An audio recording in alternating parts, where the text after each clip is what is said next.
कल्पना कीजिए एक ऐसे समय की जहां ग्लोबल वार्मिंग से बढ़ते तापमान और पिघलते ग्लेशियर्स के कारण पृथ्वी पर रहना बहुत मुश्किल हो गया हो, और ऐसे में आपको जरूरत हो एक ऐसे नए घर की जहां आप दोबारा अपने जीवन को शुरू करना चाहते हो।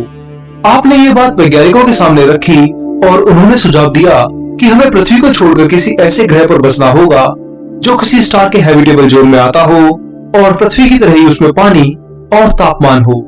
लगातार रिसर्च और बेहद एडवांस टेलीस्कोप की मदद से उस समय वैज्ञानिकों ने पृथ्वी से 20 लाइट ईयर दूर एक ग्रह को खोज भी लिया और तुरंत उस पर जाने की तैयारी चालू कर दी। पर अपनी इस तैयारी में उन्होंने पाया कि वे जितना आसान इस ग्रह पर पहुंचने की बात कर रहे थे, वास्तव में वहां जाना बहुत बहुत चैलेंजिंग और खतरनाक है। उनके पास ऐसी कोई टेक्नोलॉजी नहीं है जिससे वे बेहद कम समय में उस ग्रह पर पहुंच सके। वार्म होल और वार्म ड्राइव जैसी हाईली कॉम्प्लेक्स और अनस्टेबल टेक्नोलॉजी से एकदम अलग वो ऐसे स्पेसक्राफ्ट को बनाने की सोच रहे हैं जो आज की ही टेक्नोलॉजी का एडवांस वर्जन हो और किसी खास फ्यूल या एनर्जी से चलता हो। ऐसे में अगर वो इसी टेक्नोलॉजी की दम पर 1000 किलोमीटर पर सेकंड की स्पीड से चलने वाला स्पेसक्राफ्ट बना भी लें, तो भी उस ग्रह पर जाने में ही करीब 6000 साल लग जाएंगे, जो किसी भी तरह पॉसिबल नहीं है। आपको हर हालत में अपने जीवन काल तक उस ग्रह पर जाना है और वहाँ एक नई जिंदगी बसानी है। तो ऐसे में अब आप क्या करोगे और किस तरह 20 लाइट ईयर दूर की यात्रा बहुत कम समय में कर पाओगे, और इसके पीछे कौन सी टेक्नोलॉजी और किस तरह के स्पेसक्राफ्ट और कितनी एनर्जी की जरूरत पड़ेगी, ये सब बात जानने के लिए चलिए मेरे साथ अपने नए घर की अनोखी यात्रा पर, जिसमें आप पहली बार किसी इंटरस्टेलर स्पेसक्राफ्ट के ऐसे कॉन्सेप्ट को जानोगे जिसके बारे में शायद ही आपने कभी सोचा होगा। 20 लाइट ईयर दूर किसी ग्रह पर जाना इस समय पॉसिबल नहीं है।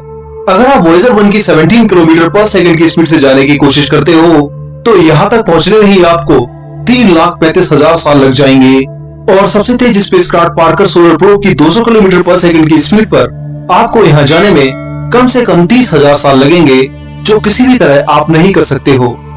इस समस्या का समाधान वैज्ञानिक ज्यादातर nuclear fusion ship, warm drive spaceship, antimatter engine से बने हुए शिप और वार्म होल को बताते हैं, पर ये चारों टेक्निक बहुत ज्यादा कॉम्प्लेक्स और खर्चीली हैं।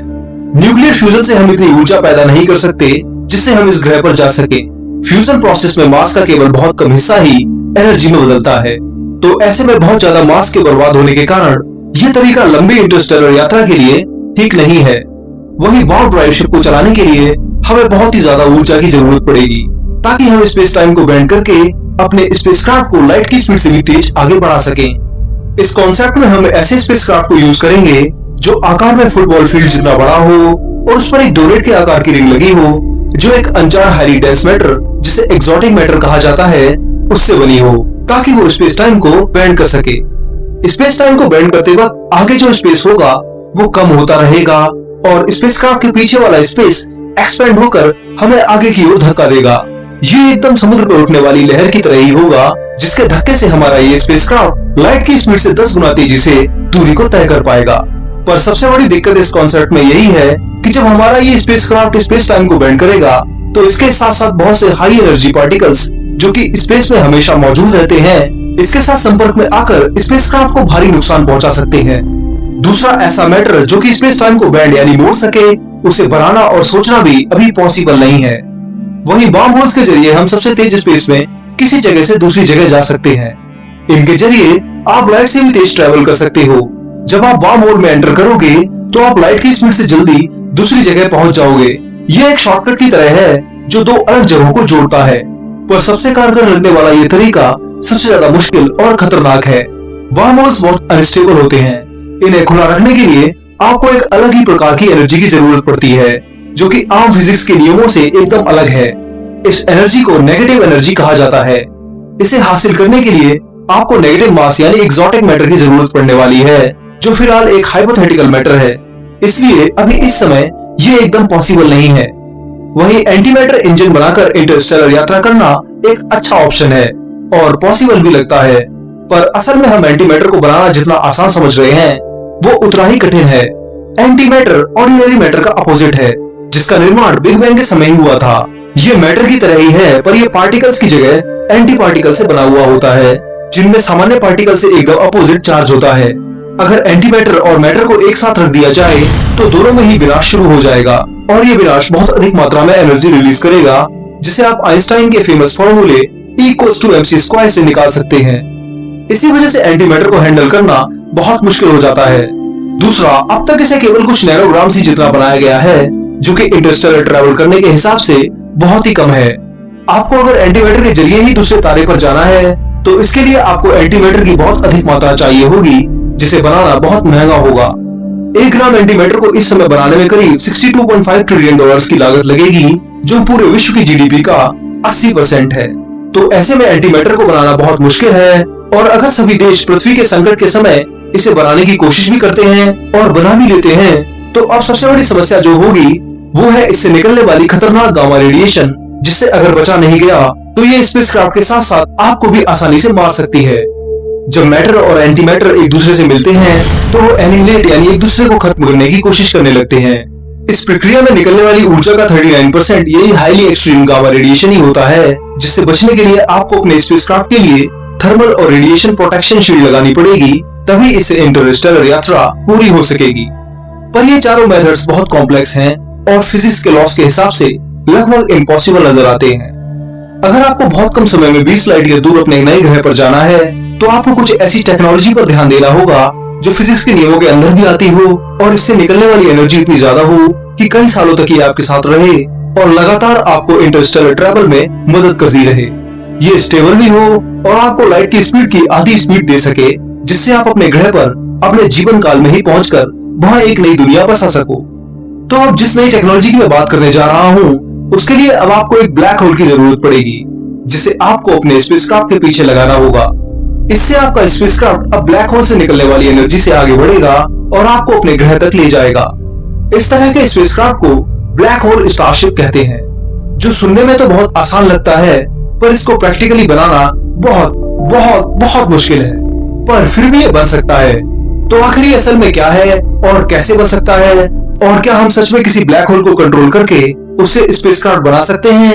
आइए जानते हैं। ये तो आप जानते ही हैं कि ब्लैक होल इस ब्रह्मांड के सबसे खतरनाक और सबसे मैसिव ऑब्जेक्ट है, जिसकी ग्रेविटी से लाइट भी नहीं बच पाती है।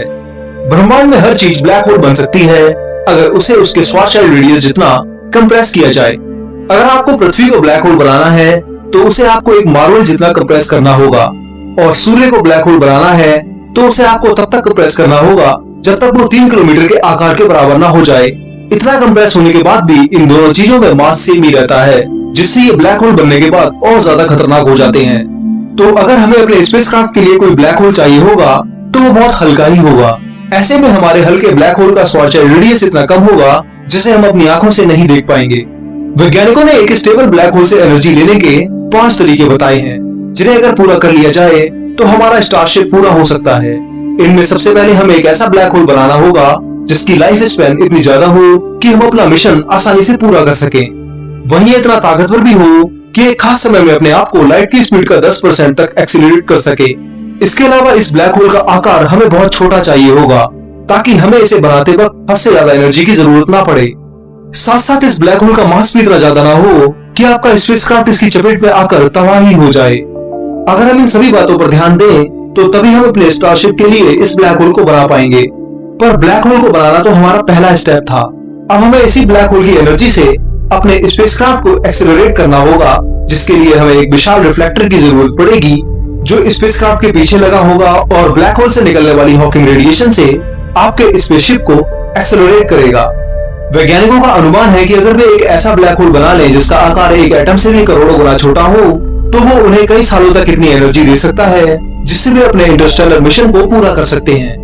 अगर आप 60 करोड़ किलो के किसी ऑब्जेक्ट को कंप्रेस करके ब्लैक होल में बदल देते हो, तो फिर उसका आकार हाइड्रोजन एटम से भी करोड़ों गुना छोटा होगा, पर उससे जितनी एनर्जी हॉकिंग रेडिएशन से रिलीज होगी, वो आपको 3.5 साल तक लाइट की 10% स्पीड यानी 30,000 किलोमीटर पर सेकंड की स्पीड से इंटरस्टेलर यात्रा करवा सकती है। अगर आपको 20 लाइट ईयर दूर अपने ग्रह पर जाना है, तो आपको इससे ज्यादा बड़ा ब्लैक होल चाहिए होगा, जिसकी लाइफ इतनी हो कि आपका मिशन पूरा कर सके, और इतनी एनर्जी हो कि आपको वो लाइट की आधी स्पीड से 40 सालों में ही आपके ग्रह तक पहुंचा दे।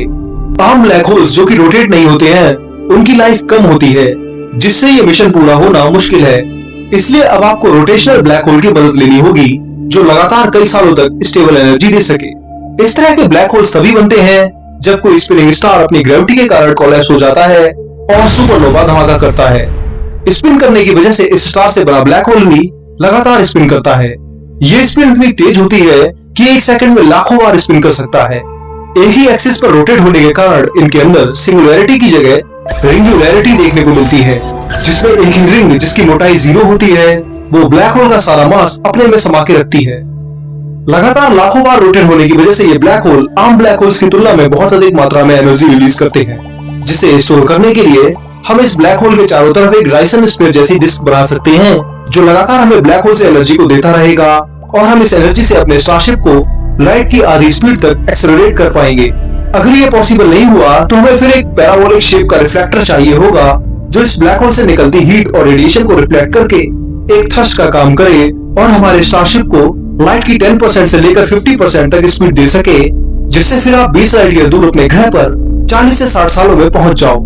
देखा जाए तो ब्लैक होल स्टारशिप को बनाना एंटीमैटर स्पेसशिप से ज्यादा आसान है। जितनी ज्यादा एनर्जी हमें एंटीमैटर इंजन को बनाने में लगेगी, उससे लाखों गुना कम एनर्जी से हम एक छोटा सा ब्लैक होल बनाकर उससे एनर्जी को ले सकते हैं। एंटीमैटर से एकदम अलग ब्लैक होल तभी एनर्जी रिलीज करता है जब उसमें कोई मैटर डाला जाता है। वहीं एंटीमैटर को स्टोर करना बहुत मुश्किल है। ये मैटर से संपर्क करते ही एक भयानक एक्सप्लोजन करता है जो सब कुछ तबाह कर सकता है। तो कुल मायनों में हमारी फिजिक्स की समझ से आप केवल ब्लैक होल स्टारशिप बनाकर ही अपने 20 लाइट ईयर दूर ग्रह पर जा सकते हो। फिलहाल इस वक्त एक आर्टिफिशियल ब्लैक होल को बनाना लगभग इम्पॉसिबल है, पर इंसानों का जिद्दी स्वभाव उसे सब कुछ करने पर मजबूर कर देता है। तो हो सकता है कि आने वाले 200 साल बाद हम इस टेक्नोलॉजी को भी देख पाएंगे। दोस्तों, इस वीडियो में इतना ही। यहाँ आपने एक हाइपोथेटिकल यात्रा अपने स्पेसशिप से करने की कोशिश की है और समझा है कि किस टेक्नोलॉजी से आप कम समय और ज्यादा तेज इंटरस्टेलर यात्रा कर सकते हो। यहाँ आपने एक नए आइडिया को भी जाना है, जिसमें वैज्ञानिक ब्लैक होल की मदद से स्पेसशिप बनाने की कोशिश कर सकते हैं, जो लगभग 30,000 से लेकर 1,00,000 किलोमीटर पर सेकंड की स्पीड से आपको किसी भी एक्सोप्लैनेट पर भेज सकता है। आपको वीडियो कैसा लगा और किस पार्ट ने सबसे ज्यादा हैरान किया, मुझे कमेंट करके जरूर बताएं।